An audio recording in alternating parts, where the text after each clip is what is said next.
Thank you to all my channel members, including my fan appreciation level members and my contributor level members, for helping support the YouTube channel. Hello, and welcome to my channel. My name is Jonathan Cohn, and today I have my book review of the very short book, Paper Money by Ken Follett.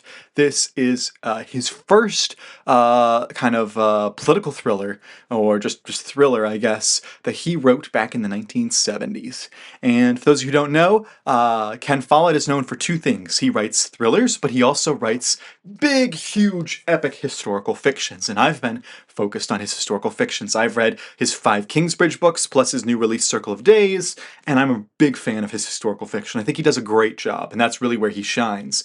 And then I wanted to pick up his thrillers, and I read Modigliani Scandal, which everyone said was weak. And it's not as good as the historical fiction stuff, but this is a pretty entertaining book. I had a blast with the Modigliani Scandal, so I was still hopeful going into Paper Money, even though everyone else that I've heard talk about Ken Follett says that this is his weakest book.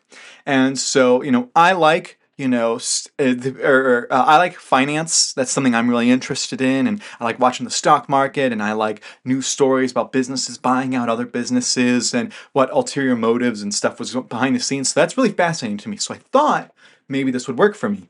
And Brian Lee Durfee has when he talked about this book, he said high finance never makes for an entertaining book, and I disagree with him. High finance can make for an entertaining book, just not here.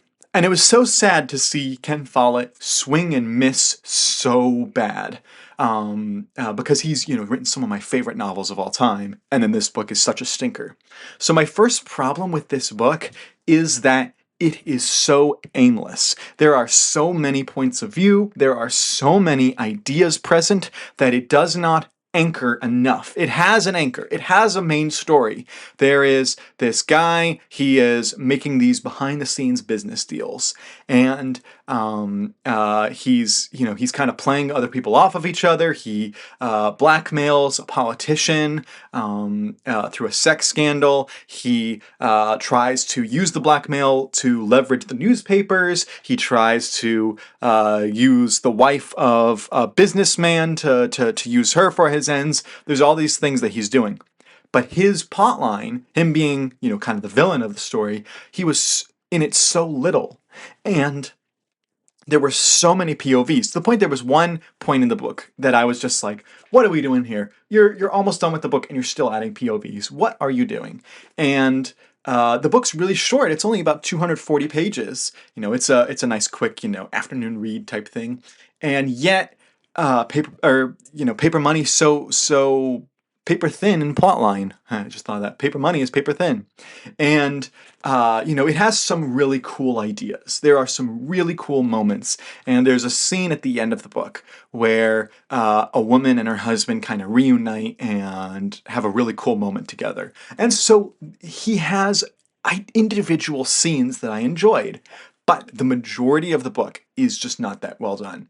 When you look at the way that the book unfolds, each hour is presented. So it starts at like 6 a.m. and it goes all the way to about, I want to say 3 or 4. I don't remember which one it stops at, but it's like 3 or 4 p.m. And so each hour gets its own like chapter, and then each chapter has like mini chapters from the different POVs. And you usually have 3 to 5 or 6 POVs within each mini chapter. So the POVs aren't that long. They're only like a couple pages each, but you're seeing the different POVs. And if he had said, I'm going to take the top 4 POVs, taken the politician, taken the newspaper person, the business guy, and the wife, if he had taken those 4 and they had been the only 4 POVs for the whole book, it might have been salvageable. But instead, there's like a dozen more POVs, and it just goes off the rails. There's one thing of something happening with a biker on a street, and it ties into the story, but it was such a, why are we going there? Why do you need to write this? That's unnecessary.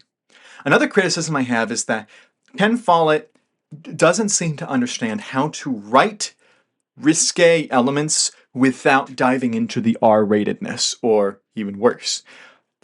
There, you can write a thriller that has to do with these deep themes, that has to do with these touchy subjects, that have to deal with the ideas that he's dealing with in this book.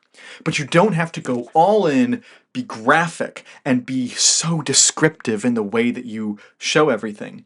And yet, in this book, that's exactly what he does. And it feels so unnecessary. And it's so frustrating because the book could have, as I said, been better. He has the bones of the good book.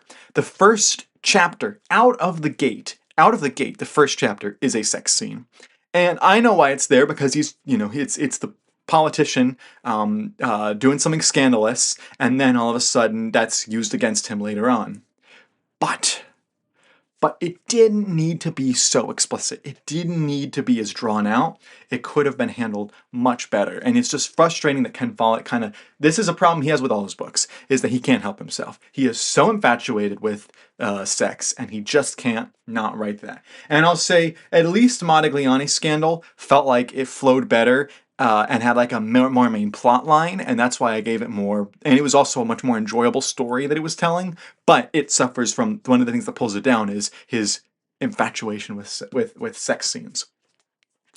All that being said, the biggest problem with this book is that it loses focus, and that the totality of the scenes aren't entertaining. You can have a short story collection where they don't tell an overarching story, but if each story is entertaining, or the majority of the stories are entertaining, then it works out in the end. The problem here is that it's supposed to be a novel, and yet it doesn't feel like it connects that well. Not all the stories are entertaining, and the ones that are entertaining, but not as entertaining as they should be. So unfortunately, I have to give Ken Follett a negative review here. I have to give him just a 4 out of 10. It could have been so much better with just a few fixes, and that's what I'm so caught up on. But that's my review of Paper Money. If you've read Paper Money, let me know your thoughts in the comments section down below. But until next time, I'm Jonathan, and thank you for watching.